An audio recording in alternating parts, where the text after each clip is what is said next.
ਅਸੀਂ ਬੜੇ ਮਜਬੂਰ ਲੋਕ ਹਾਂ, ਬਹੁਤ ਗਰੀਬ ਲੋਕ ਹਾਂ। ਪਹਿਲੇ ਅਸੀਂ ਇੱਕ ਘਰ ਰਹਿੰਦੇ ਸੀ, ਉੱਥੇ ਰਾਖੀ ਕਰਦੇ ਸੀ। ਇੱਕ ਕੋਠੀ ਸੀਗੀ, ਉਹਦੀ ਰਾਖੀ ਕਰਦੇ ਸੀ।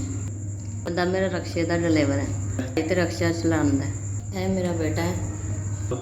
ਇੱਥੇ ਅਸੀਂ ਰਾਖੀ ਕਰਦੇ ਸੀ ਨਾ, ਉੱਥੇ ਅਸੀਂ ਰਹਿੰਦੇ ਹੁੰਦੇ ਸੀ। ਮਾਲਕਾਂ ਨੇ ਸਾਨੂੰ ਹੁਣ ਕੱਢ ਸੱਟਿਆ। ਹੁਣ ਅਸੀਂ ਆਹ ਕਮਰਾ ਕਿਰਾਏ 'ਤੇ ਲਿਆ। ਤੇ ਸਾਡੇ ਕੋਲ ਪੱਖਾ ਹੈਗਾ ਸੀ, ਮਾਲਕਾਂ ਦਾ ਹੀ ਸੀ। ਸਾਨੂੰ ਦੂਸਰਾ ਦਿਨ ਹੈਗਾ, ਇੱਥੇ ਪੱਖਾ ਹੈ ਨਹੀਂ ਗਾ। ਉੱਤੇ ਤੁਸੀਂ ਦੇਖ ਸਕਦੇ ਹੋ, ਸਾਡੇ ਕੋਲ ਤਾਂ ਹੱਥ ਵਾਲਾ ਵੀ ਹੈ ਨਹੀਂ ਗਾ, ਪਿਆ ਹੀ ਨਹੀਂ ਜਾਂਦਾ।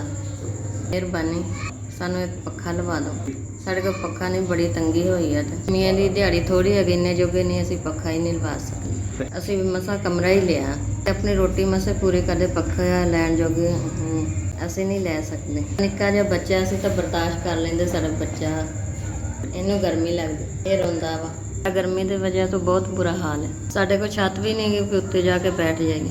ਸਾਡੇ ਵਾਸਤੇ ਇਸ ਟਾਈਮ ਨਿਆਮਤ ਹੈ। ਸਾਡੇ ਘਰ ਪੱਖਾ ਲੱਗ ਗਿਆ, ਸਾਡੇ ਘਰ ਕਿਵੇਂ ਖੁਸ਼ੀ ਆ ਗਈ। ਤੁਹਾਡੀ ਮਿਹਰਬਾਨੀ, ਹਾਲ ਤੇ ਰਹਿਮ ਕਰੋ। ਭਾਵੇਂ ਫਰਸ਼ੀ ਹੋ ਜਾਵੇ, ਭਾਵੇਂ ਛੱਤ ਵਾਲਾ ਹੋ ਜਾਵੇ, ਸਾਨੂੰ ਪੱਖਾ ਲਵਾ ਦਿਓ।